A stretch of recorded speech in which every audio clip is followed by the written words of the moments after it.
President Trump on Monday said he will sign an executive order to temporarily suspend immigration into the United States amid the coronavirus pandemic, an extraordinary move that prompted immediate questions about its timing and scope.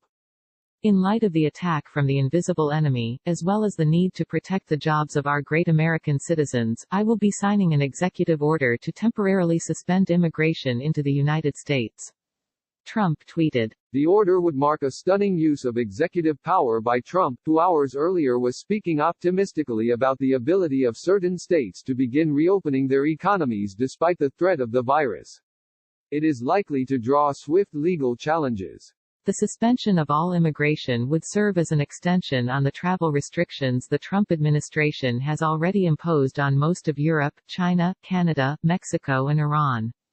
It's unclear if Trump made other nations aware of the decision before tweeting it out, but his past attempts to clamp down on immigration have led to chaos abroad and at U.S. airports. Trump's tweet also did not provide details on when the suspension would go into effect or how long it would last.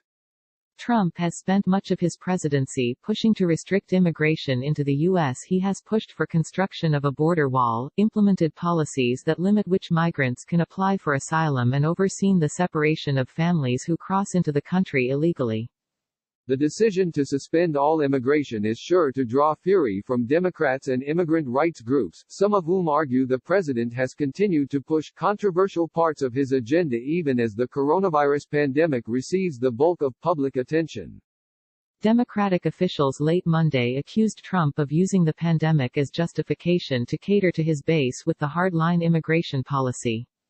This action is not only an attempt to divert attention away from Trump's failure to stop the spread of the coronavirus and save lives, but an authoritarian-like move to take advantage of a crisis and advance his anti-immigrant agenda. We must come together to reject his division, tweeted Representative Joaquin Castro, D. Texas, the chairman of the Congressional Hispanic Caucus. Immigration has nearly stopped and the U.S. has far more cases than any other country. This is just xenophobic scapegoating, Representative Don Bayer, DVA.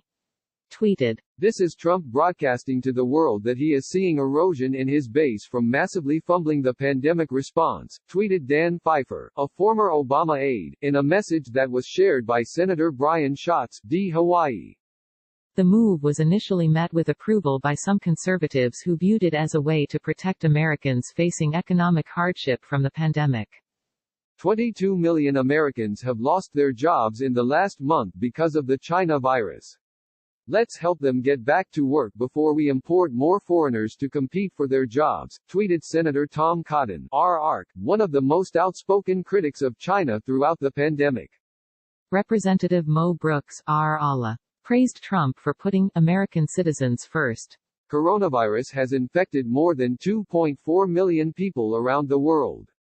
The U.S. has by far the most confirmed cases at more than 786,000, according to data from Johns Hopkins University, though experts have cast doubt on China's official total of just over 83,000 cases.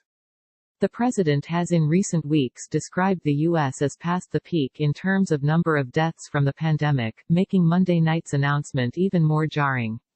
He has spoken approvingly of protesters who oppose stay-at-home orders and other measures meant to limit the spread of the virus and mused about some states lifting those restrictions quickly with an eye toward reviving the economy. Roughly 22 million Americans have filed for unemployment in the last few weeks alone as the virus prompts businesses to close and states to essentially shut down. The downturn has been a blow to Trump, whose re-election campaign centered on the strength of the economy. Trump has throughout the pandemic made political declarations or threats unrelated to the virus that have drawn outsized coverage. A week ago he played a campaign-style reel of video clips aimed at undercutting media coverage and later threatened to adjourn Congress so he could fill vacant positions with recess appointments. The president has come under unrelenting criticism over the past few months for his handling of the coronavirus outbreak. He initially downplayed its severity for January and much of February, and the U.S. response in March was hampered by the slow rollout of testing. He has sought to shift blame for the lack of testing and other critical equipment onto governors and the previous administration. Trump has frequently portrayed his late January decision to restrict travel from China as a courageous one that likely saved thousands of American lives. While experts have debated its net impact, the suspension of immigration entirely may not have a significant effect given the existing restrictions that are in place and the diminished international travel taking place due to the virus. Updated at 11:40 p.m.